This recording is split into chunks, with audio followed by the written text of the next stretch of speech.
My parents canceled my engagement for my sister's party. But when they showed up at the venue, they got the shock of their lives. One seemingly insignificant event can trigger a cascade of changes, altering the course of one's life in unforeseen ways. This is precisely what transpired in my life. A story that began just 3 weeks shy of my engagement party. My name is Kelly, and at the ripe age of 30, I was brimming with excitement at the prospect of marrying Michael, my devoted boyfriend of 5 years. We had poured our hearts and souls into planning this special occasion, meticulously crafting every detail to ensure a celebration worthy of the love we shared. The invitations were elegantly designed, the venue booked, the caterer chosen with discerning taste, every element perfectly orchestrated to reflect the joyous anticipation that filled our hearts. Then, out of the blue, a disruptive phone call from my mother shattered the idyllic calm. "Kelly?" she demanded, her voice sharp and unwavering. "Cancel the engagement party." The words hung in the air, heavy with an inexplicable finality that sent a shiver down my spine. I nearly fumbled my phone, the shock of her abrupt command reverberating through me. "Mom, are you serious?" I stammered, clinging to the hope that it was a poorly timed jest, a misunderstanding that could be easily rectified. "No joke, Kelly," she retorted, her tone devoid of any hint of levity. "Lauren just received a promotion, and we're celebrating on what was supposed to be your engagement party day." The mention of my younger sister, Lauren, cast a familiar shadow over the conversation. She was, and always had been, the favored child, the recipient of my parents' undivided attention and unwavering praise. But this was a new level of blatant disregard for my feelings, a callous disregard for the significance of this milestone in my life. "Mom, come on," I pleaded, struggling to maintain my composure. "I've been planning this for months. I'm not canceling just because Lauren got a promotion at work." The frustration simmered beneath my words, threatening to erupt into full-blown anger. "Don't be selfish, Kelly," she chided, her voice laced with a familiar undercurrent of guilt and manipulation. "This is a big deal for your sister. Same guests, different party. Just reschedule." Her words, meant to appease, only served to ignite the flames of resentment that had long smoldered within me. My carefully constructed composure crumbled. "No way, Mom," I retorted, my voice now firm and resolute. "This is my engagement we're talking about. I'm not canceling." Her response was a torrent of indignant yelling, her voice escalating to a shrill pitch that assaulted my ears. I didn't even bother to listen, the familiar pattern of her tirades too predictable to bear. I abruptly ended the call, the silence that followed a stark contrast to the cacophony that had preceded it. As I sat there, staring blankly at my phone, a wave of memories from my childhood washed over me, each one a poignant reminder of the subtle yet persistent ways in which I had been relegated to second place. It had always been Lauren first, Kelly second, a recurring theme in the narrative of my family life. One particularly vivid memory surfaced, my 18th birthday. My parents had completely forgotten, their minds preoccupied with other, seemingly more important matters. It wasn't until my grandmother called to extend her birthday wishes that they were jolted into remembrance. The ensuing celebration was a hastily thrown together affair, a pathetic display of belated affection featuring a store-bought cake and a generic gift card. The stark contrast to the lavish 5-day extravaganza they had orchestrated for Lauren's 15th birthday just a few months prior was a painful reminder of my place in the family hierarchy. Just then, Michael entered the room, his perceptive gaze immediately recognizing the distress etched on my face.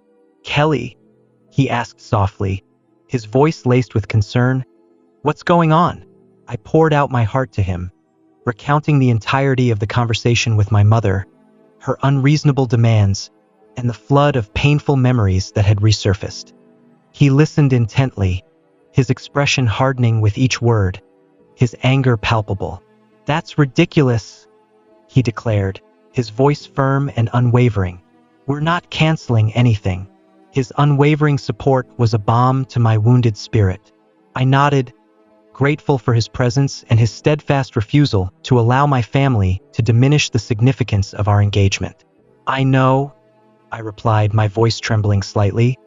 "But why can't they ever put me first, just once? Because they're clueless?" Michael stated bluntly, his eyes filled with a mixture of anger and protectiveness. "But I put you first, always." His words, simple yet profound, brought a flicker of a smile to my lips. I looked up at him, my heart swelling with gratitude. "I know," I replied softly. "That's why I'm marrying you, silly." We spent the remainder of the evening immersed in our wedding plans, meticulously reviewing every detail, ensuring that everything was perfectly in place. As I drifted off to sleep that night, I consciously pushed aside the lingering thoughts of my family's insensitivity, determined to reclaim my joy and protect the sanctity of this special time in my life. This was my moment, our moment, and I refused to allow their negativity to taint it. The following morning, I awoke with a renewed sense of determination, resolved to banish the memory of my mother's outrageous call and focus my energy on the joyous task of party planning. There were countless tasks that demanded my attention. Finalizing the guest list, sending out invitations, coordinating decorations, and a myriad of other details that required meticulous attention. Just as I was settling into my day, my phone buzzed with an incoming text message. It was from my cousin Julie. "Hey Kelly," the message read. "Everything okay with you and Michael? Heard you guys split up." I stared at the message, utterly bewildered. Where on earth had she gotten that idea? My fingers flew across the keyboard as I typed a hasty reply. "What? No way. We're fine." "Who told you that?" Julie's response was swift. "Weird. Aunt Olivia said your mom told her the engagement was off." My stomach lurched, a cold dread spreading through me. I immediately dialed Julie's number, my heart pounding in my chest. "What's going on?" I asked urgently as soon as she answered. "I don't know, Kelly," Julie replied, her voice laced with confusion. "Aunt Olivia called last night and said your mom told her you and Michael had this huge fight and called everything off. She said we should all go to Lauren's promotion party instead." Felt as though I had been sucker punched. My own mother had deliberately sabotaged my engagement party, spreading malicious lies to divert attention to my sister's celebration. "Julie," I explained, my voice trembling with a mixture of anger and disbelief. "That's all lies. We're still engaged and the party's still on. Mom wanted me to cancel for Lauren's thing, but I said no way." There was a momentary pause on the other end of the line, followed by an outpouring of apologies. "Oh no, Kelly," Julie exclaimed, her voice filled with remorse. "I'm so sorry. I had no idea." I spent the next hour on the phone with Julie, piecing together the extent of the damage.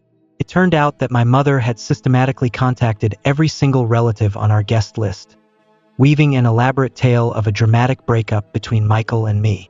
She had then, with calculated precision, redirected them all to Lauren's promotion party, effectively hijacking my celebration. I took a deep breath, struggling to regain my composure. "I'm going to fix this mess," I declared, my voice firm with resolve. "Can you help spread the word that the engagement is still on?" "Of course," Julie replied without hesitation. "I'll start calling people right now." After hanging up with Julie, I collapsed onto the couch, my mind reeling from the sheer audacity of my mother's betrayal. It was almost too much to comprehend. My own mother had actively attempted to sabotage my happiness, to diminish the significance of my engagement, all in the name of appeasing her favorite daughter. Michael arrived home an hour later, his face etched with concern the moment he laid eyes on me. I recounted the entire sordid tale, the lies, the betrayal, and the humiliating task of having to publicly correct my mother's fabricated narrative. With each word, I could see the anger building within him, his eyes flashing with a mixture of disbelief and protectiveness. "That's it," he declared, his voice low and dangerous. "We're cutting them off. All of them. Your parents, Lauren, the whole bunch." I knew deep down that he was right, but the thought of severing ties with my family, despite their toxic behavior, filled me with a sense of trepidation. They were still my family, the people who had shaped my life, however flawed their methods might have been. Let's focus on fixing this first, I pleaded, my voice laced with a hint of desperation. We need to let everyone know the engagement is still on. Michael nodded, his determination unwavering. Okay, he agreed. Where do we start? We spent the rest of the evening engaged in damage control, sending out emails, making countless phone calls, and posting updates on social media. I crafted a long and detailed message, explaining the situation, correcting the misinformation, and reaffirming that our engagement was still very much on. It was an exhausting and humiliating process, having to repeatedly explain that no, Michael and I had not broken up, and yes, the engagement party was still happening. By the time we finally finished, it was well past midnight, my voice hoarse from talking, my eyes burning from staring at screens. We did it, Michael said softly, pulling me into a comforting embrace. It's going to be okay. I wanted to believe him, to embrace his optimism, but a nagging doubt lingered in the back of my mind. I couldn't shake the feeling that this was just the beginning, that my mother's betrayal was merely the first tremor in a much larger earthquake that threatened to shatter the foundations of my life.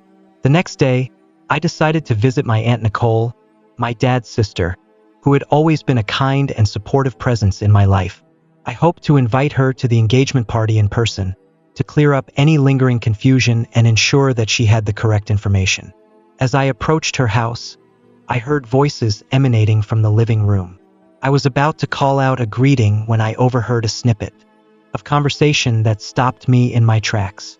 I can't believe Kelly would do such a thing, Aunt Nicole was saying, her voice laced with disapproval, canceling her own engagement party just to spite her sister. So childish.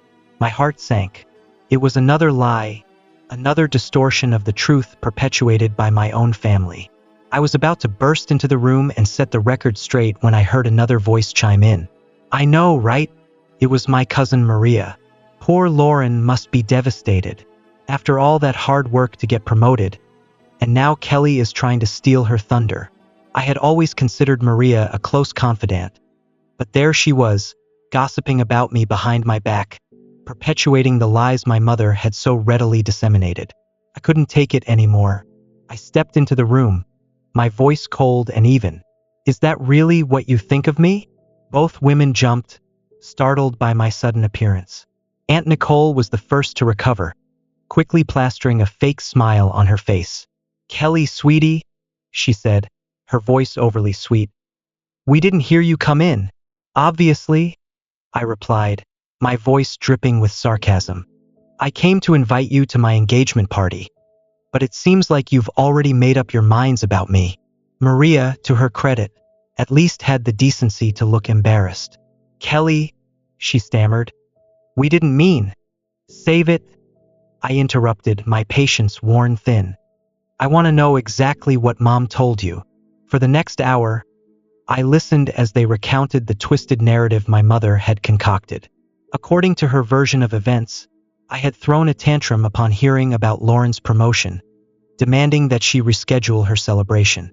When Lauren refused, I had supposedly canceled my own engagement party out of spite, declaring that I would rather not get married at all than share the spotlight with my sister. It was a complete fabrication, a malicious distortion of the truth designed to paint me as the villain and Lauren as the victim. By the time they finished, I was trembling with anger, the injustice of it all threatening to overwhelm me. None of that is true, I stated, my voice shaking with emotion. Mom called me and demanded that I cancel my engagement party for Lauren's celebration. I said no, and now she's spreading lies to sabotage me. I then proceeded to share my own version of events, recounting years of being overlooked, of constantly being compared to Lauren, of always feeling as though I was never good enough. I spoke of forgotten birthdays, of the stark contrast between the lavish celebrations bestowed upon Lauren and the meager afterthoughts that constituted my own milestones. By the time I finished, both women were in tears, their faces etched with remorse and regret. Oh, Kelly, Aunt Nicole said softly, reaching for my hand. We had no idea. We should have known better than to believe such crazy stories.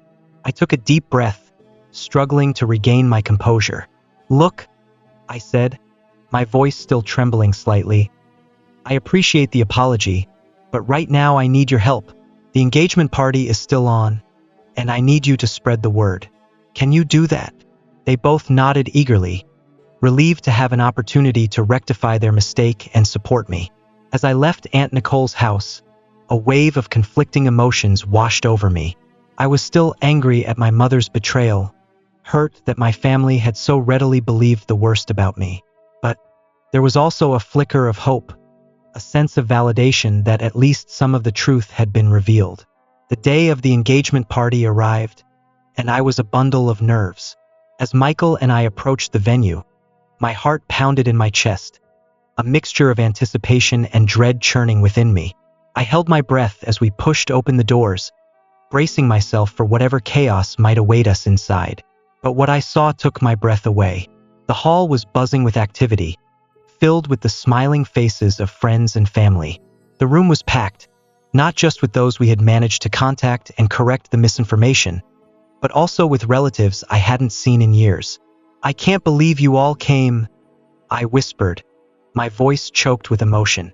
My Uncle Paul, my dad's brother, approached us, a wide grin on his face. He gave Michael a hearty slap on the back. "Of course we came," he boomed. "Did you really think we'd miss this? I've got to say, those rumors about your canceled engagement spread like wildfire, but it looks like they backfired big time." I laughed, the tension that had been knotting my stomach finally easing. "I guess they did," I replied, a genuine smile spreading across my face. As Michael and I made our way through the crowd, accepting congratulations and well wishes, I couldn't help but notice that my parents, Lauren, and her husband were conspicuously absent. Their absence, which I had initially dreaded, now felt like a strange sort of relief. Instead, I found myself drawn to Michael's parents, their faces beaming with pride and affection. His mother embraced me warmly, whispering, "We're so proud of you, Kelly. You're already part of our family." The party was in full swing, the atmosphere electric with laughter and music, when suddenly a commotion erupted near the dance floor. I turned to see my 83-year-old grandmother, a mischievous glint in her eyes, launching into an impromptu dance performance. "Come on, you young ones," she called out, her voice filled with playful energy. "Let me show you how we used to dance back in my day." The crowd roared with laughter and applause as Grandma twirled and swayed, her movements surprisingly agile for her age. Soon, others joined in, and the dance floor transformed into a vibrant, multi-generational celebration. I mingled with the guests. I couldn't help but overhear snippets of conversation about the family drama that had preceded the party. "Can you believe what Kelly's mother tried to do?" Cousin Maria was saying to another relative. "She tried to cancel her own daughter's engagement party for her other daughter's work thing. It's nuts." "I know," the other relative replied. "Poor Kelly has always gotten the short end of the stick in that family. I'm glad she's finally standing up for herself." Instead of feeling embarrassed or ashamed, I felt a sense of validation. My relatives were finally seeing the truth about my family dynamics, and they were on my side. As the night wore on, a sense of genuine happiness washed over me. I felt truly celebrated, perhaps for the first time in my life. The absence of my immediate family, which had once loomed large in my mind, now felt like a weight lifted from my shoulders. The day after the engagement party, Michael and I were relaxing on the couch, reminiscing about the joyous occasion, when my phone rang. It was my mother. My stomach churned, but against my better judgment, I answered the call. "You ungrateful, nasty girl," she shrieked, her voice laced with venom. "How dare you?" I held the phone away from my ear, her angry rant echoing through the room. Michael looked at me with concern, but I shook my head, signaling that I would handle it. "Mom," I began. "What? Don't you mom me," she interrupted, her voice shrill with rage. "You've humiliated your sister. Only 5 people showed up to her party, and they were just those nosy old aunts who'd go to anything." I took a deep breath, forcing myself to remain calm. "I'm sorry you're disappointed," I replied, my voice even and controlled. Disappointed? She scoffed. Lauren is crushed. She cried all night. This was supposed to be her moment, and you ruined it with your selfishness. My patience began to wear thin. Mom, I explained. I've been planning my engagement party for months. Lauren's promotion party was a last-minute thing, and she knew it clashed with my engagement. That's no excuse, she retorted. Family comes first, Kelly, but clearly you don't understand that. And with that, she abruptly ended the call. Moments later, my phone buzzed with an incoming text message from Lauren. Hope you're happy. The message read, You've ruined everything. I'll make you pay for this humiliation. The next 3 weeks were eerily quiet. I began to think, perhaps naively, that the worst of the storm had passed. But then, one afternoon, there was an unexpected knock at our door. I opened the door to find Michael's parents standing there, their faces etched with worry. Mr. and Mrs. Adam, I said, surprised by their visit. What a surprise. Is everything okay? They exchanged a nervous glance before Mrs. Adam spoke. Kelly, dear, she began hesitantly. Can we come in? We need to talk to you about something. My heart sank. I ushered them into the living room, a sense of foreboding settling over me. Once we were all seated, Mr. Adam cleared his throat. Kelly, he began, his voice grave. We've heard some troubling rumors. There's been talk that you've been cheating on Michael. I felt as though I had been slapped. What? I exclaimed, my voice laced with disbelief. That's ridiculous. I would never. We know, dear, Mrs. Adam interrupted gently, placing a comforting hand on my arm. We've known you for years. We don't believe it for a second. A wave of relief washed over me, quickly followed by a surge of anger as I realized the likely source of these malicious rumors. It's my sister, I stated, my voice trembling slightly. She threatened to get back at me for ruining her promotion party. She must be spreading these lies. Mr. Adam nodded grimly. We figured as much, he said. We wanted to come to you directly rather than let these rumors fester. As they left, they promised to help squash any further rumors they encountered. I was deeply touched by their unwavering support and trust, but the incident left a lingering bitterness, a stark reminder of the depths to which Lauren was willing to sink in her quest for revenge. A few days later, I received a call from my grandmother, her usually cheerful voice laced with concern. Kelly, sweetie, she began. I've heard about all this mess with your parents and Lauren. Don't you think it's time to bury the hatchet? I sighed, feeling the weight of her expectations. Grandma, I replied, my voice laced with weariness. It's not that easy.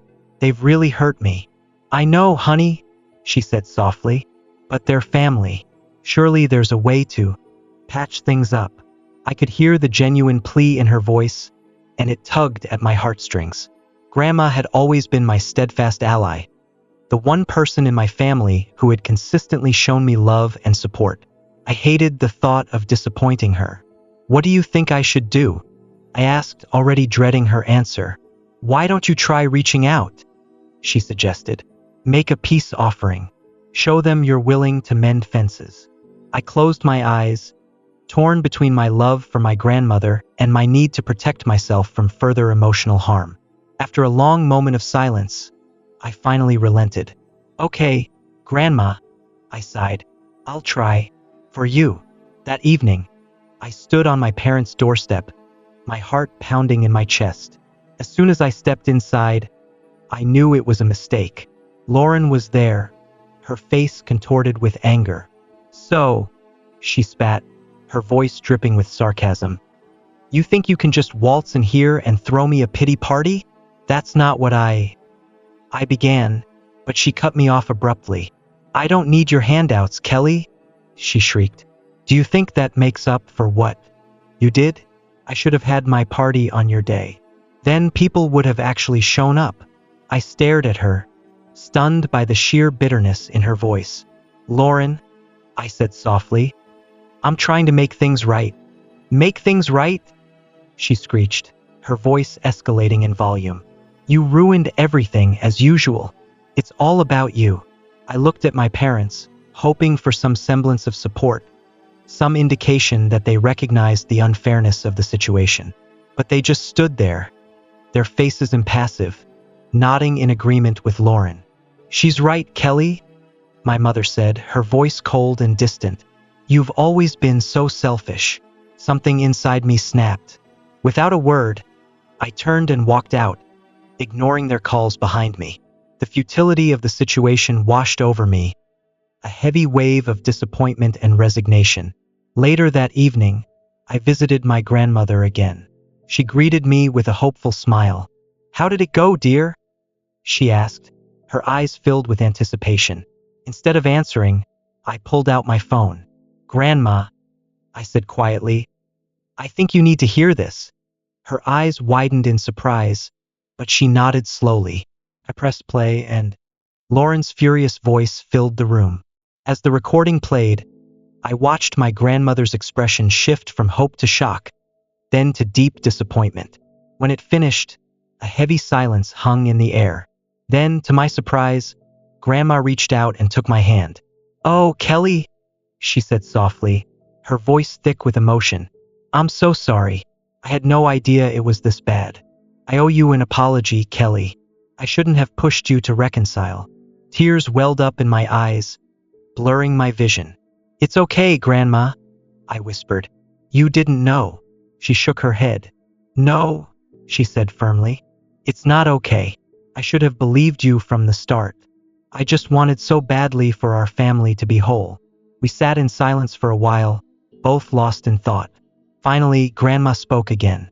"Kelly, dear," she said, her voice gentle and reassuring, "I want you to know something. Family isn't just about blood.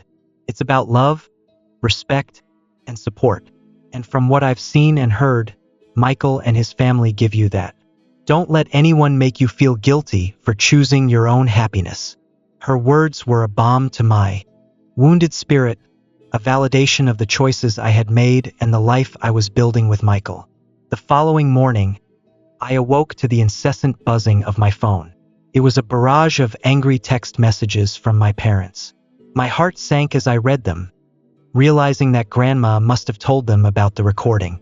"How dare you record our private conversations?" my mother's message screamed.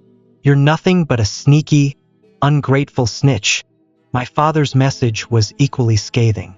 "I can't believe you'd stoop so low as to secretly record us and then play it for your grandmother. You've betrayed this family for the last time." I felt a familiar pang of guilt, a residual echo of the years I had spent trying to earn their approval. But this time, the guilt was quickly replaced by a surge of anger and a profound sense of liberation. Even with concrete proof of their toxic behavior, they still managed to twist the narrative to make me the villain. This was the final straw. I was done.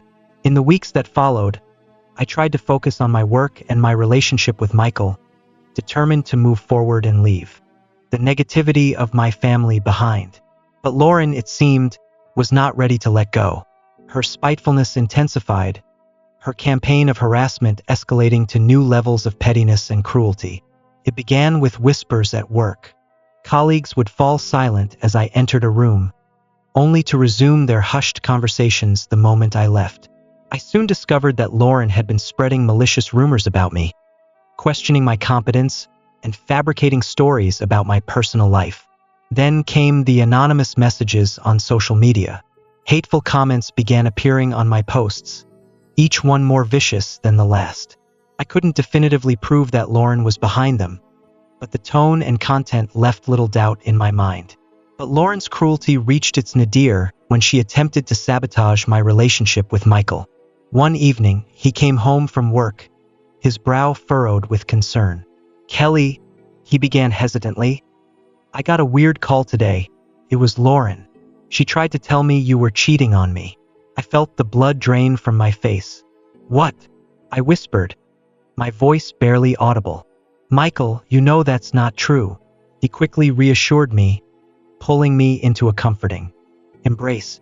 "Of course I know that," he said firmly. I shut her down right away. "But Kelly, this is getting out of hand." I nodded, my heart heavy with a mixture of anger and exhaustion. I know, I sighed. I just don't know how to make it stop. As it turned out, I didn't have to do anything. Lauren's obsession with revenge ultimately proved to be her undoing. She became so consumed with making my life miserable that her own life began to unravel. Her work performance plummeted as she spent more and more time plotting and scheming, neglecting her responsibilities. Her co-workers, initially sympathetic to her fabricated tales of woe, began to see through her charade. They witnessed her constant whispering, her long stretches on her